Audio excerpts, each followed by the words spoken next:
The crimson sunset over Zephyria Prime cast long shadows across the Imperial Palace's crystalline spires, but Admiral Kestra Voss barely noticed the beauty.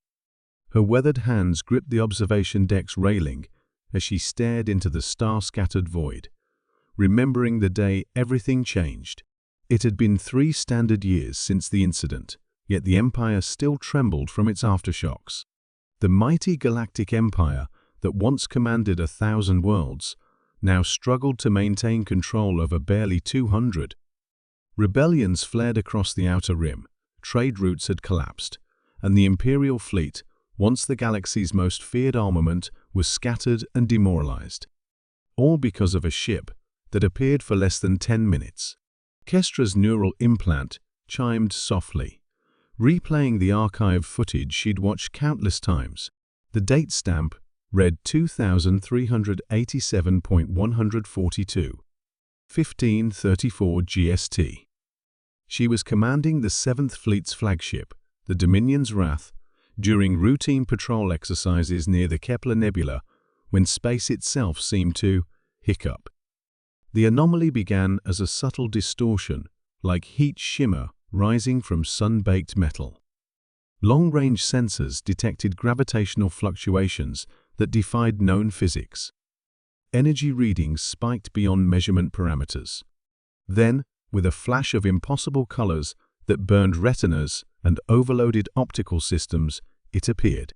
The ship was unlike anything in Imperial databases. Sleek where Imperial vessels were angular, organic where they were mechanical. It seemed to pulse with its own inner light.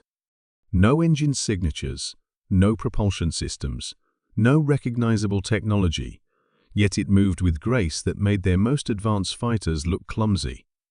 "Unknown vessel, identify yourself," Kestra had commanded, her voice echoing across the bridge. The comm officer reported all frequencies open, broadcasting in every known language and protocol. Silence. The mysterious ship was massive, easily dreadnought class, but sensor readings couldn't determine its exact dimensions.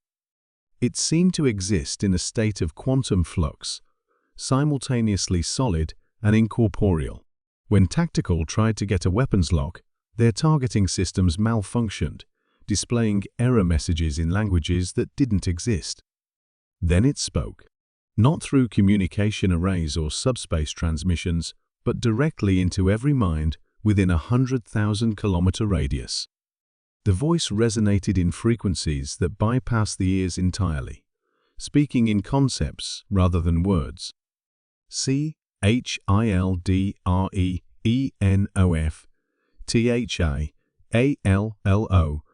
YURTEIAEI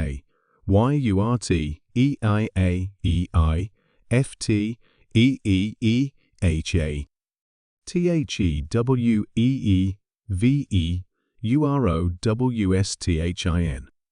THEWEEVEUROWSTHIN WHAT YUILT UPONFO UND ATIONSOFC OANQUEST SAHA LLC UMB THOSA WHOL EARNTOB UILD UP ONCOMP ASS IOA AE HEI EAD EC ETA. Captain Torres, Kestra's second-in-command, had collapsed immediately, blood streaming from his nose. Across the fleet, crew members reported identical experiences, visions of the Empire's history. Every act of oppression and brutality laid bare in their minds like an open wound. They saw conquered peoples, burned worlds, species driven to extinction in the name of imperial expansion. But they also saw something else. Glimpses of potential futures, some dark, some bright. In the bright ones, the Empire transformed from conqueror to protector, from exploiter to cultivator. In the dark ones, the galaxy burned. The ship remained for exactly 8 minutes and 47 seconds. During that time, it performed impossible maneuvers, seeming to study the Imperial fleet with casual interest. When fighters were scrambled, they passed harmlessly through its hull, as if it were made of light.